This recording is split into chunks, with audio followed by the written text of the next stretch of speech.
La première partie que je vais traiter, c'est caractériser le triangle rectangle par son inscription dans un cercle dont le diamètre est un côté de triangle. Ça veut dire quoi? Ça veut dire voir les différentes propriétés qui concernent le lien entre le cercle et le triangle rectangle, bien sûr. Puis, je vais caractériser le triangle rectangle par le fameux théorème que tout le monde connaît, le théorème de Pythagore. D'accord? Et finalement, je vais traiter le cosinus d'un angle aigu dans un triangle rectangle. Alors, on commence. Le cercle circonscrit un triangle. C'est quoi ça, définition?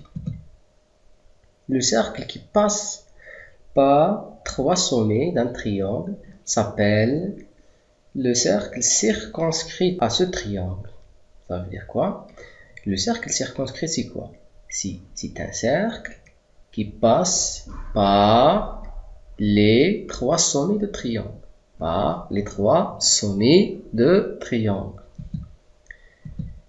Le centre de cercle circonscrit à un triangle est le point d'intersection de ses médiatrices. Tout le monde connaît c'est quoi un médiatrice. Le médiatrice d'un segment, on dit la médiatrice d'un segment.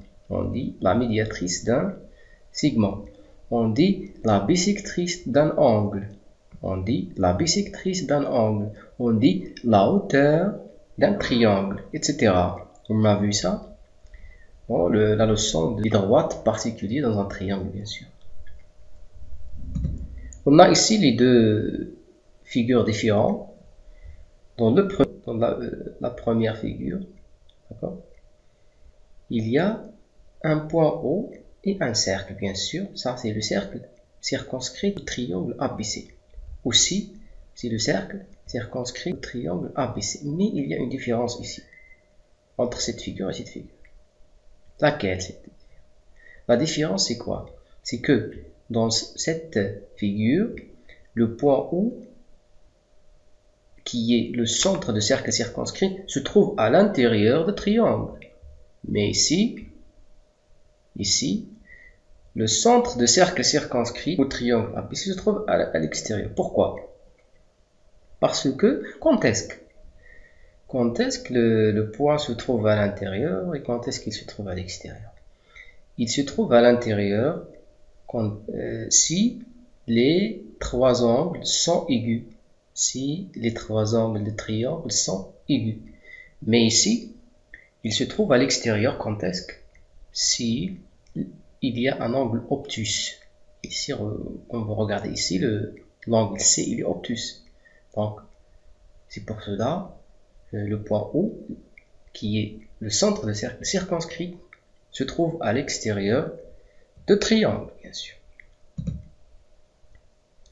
Maintenant, on va voir le cercle circonscrit à un triangle rectangle. Si un triangle est rectangle, c'est quoi le triangle rectangle? C'est un triangle qui contient un angle droite. Alors, son cercle circonscrit a pour diamètre son hypoténuse. D'accord? Son centre est le milieu de l'hypoténuse. C'est quoi l'hypoténuse? L'hypoténuse, c'est le plus grand côté dans un triangle rectangle. L'hypoténuse, c'est le plus grand côté dans un triangle rectangle. D'accord?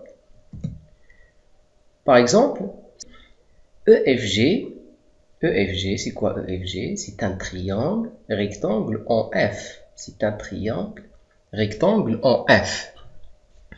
Puisqu'il est rectangle en F, alors le centre de cercle on va voir où se trouve le centre de cercle circonscrit. La propriété, si un triangle est rectangle, alors son cercle circonscrit a pour diamètre son hypoténuse.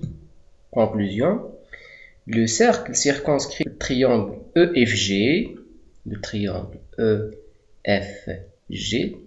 l'hypoténuse de ce triangle, c'est quoi? C'est le côté EG, parce que le côté EG, c'est le plus grand. Donc, le centre qu'on cherche, c'est le milieu de EG. C'est le milieu de EG. Alors, il passe aussi par F.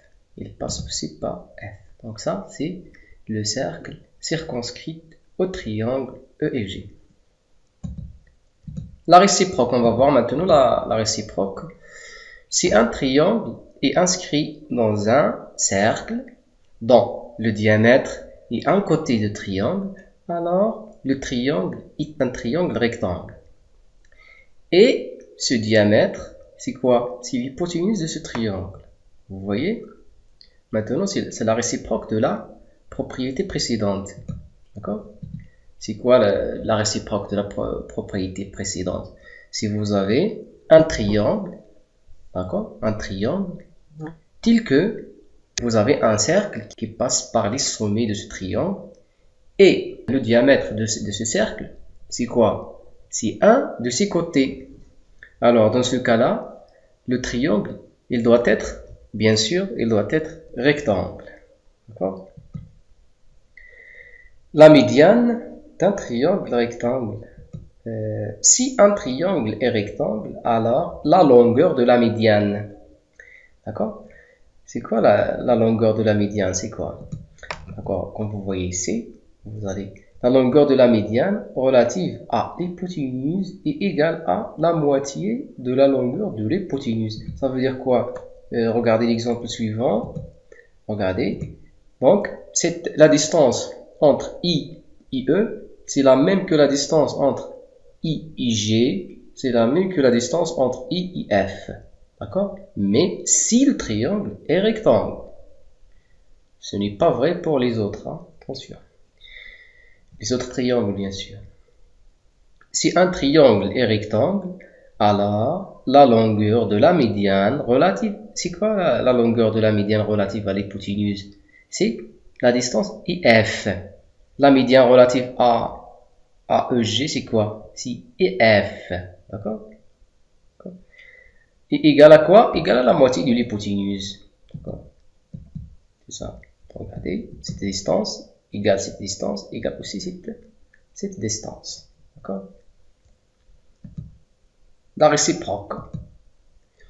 Si dans un triangle, la médiane relative au plus long côté est égale à la moitié de ce côté, alors ce triangle est un triangle rectangle et qui a pour hypoténuse ce côté.